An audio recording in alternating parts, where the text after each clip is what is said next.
Sometimes when you're out at the loch on a nice hot sunny day, you might want to go for a little paddle in the water. Maybe not today, but you might come across things in the water that we call hidden dangers, okay? So we have come across some broken glass that was just down at the edge of the water there. And I'm going to ask Duncan why you think this might be dangerous. So you can quite easily cut yourself on broken glass. Obviously when you're wanting to go in for a swim, you've not got many clothes on, so you can cut yourself quite easily on all parts of your body.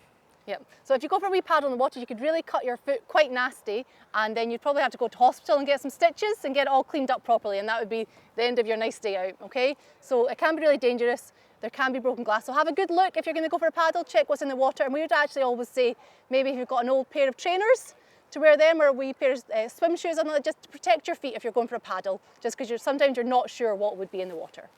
Okay, another hidden danger that we're going to have a quick look at is this one over here. And this is a shopping trolley, okay? And we quite often, I'm not sure if you guys have ever seen them in canals, we quite often see them in canals and rivers and things like that. You get shopping trolleys and maybe old bicycles, and they're sometimes, you can see them, this one, sometimes they're underneath the water. And if you were to jump in the water, you could maybe get caught on it, couldn't you? So if you were to jump, you didn't know, imagine that was under the water, and you jumped in the water, and then you got caught on it, what could happen? You can get tangled in it, and then from there, it's really difficult to be able to swim. You know, panic will set in. And obviously from then your initial movement is that you're in the water already, so you're going to be struggling to breathe straight off the bat, and it's going to be quite difficult. So you need to watch out for these, you know, hidden dangers, you know, like a trolley in canals or rivers or even in a loch.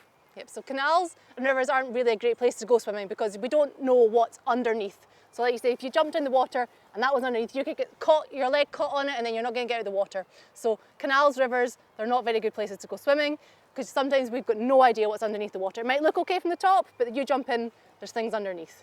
And another one that we're going to talk about is actually something that lives round about water. Okay, so I've got a wee picture here. I'm going to ask Duncan what he thinks it is. What do you think this is? I'm going to say that that's a rat. It is. This is a picture of a rat, and rats like to live near water. They like to swim in water, and they also like to do the toilet in the water, okay? So they do the toilet in the water, and in rats' urine, there's a thing called Weil's disease, and it can make you really, really sick, okay? So you need to be careful and have a look in the area where you're maybe going to go in the water. Think, because rats will be scared of you. You might not see the rats, but they do like to be near water. So if you're going swimming in water, try not get it in your mouth. And if you've got any cuts or anything like that, make sure they're covered up and well bandaged up, because it can be really, and it can make you very, very ill. Weil's disease.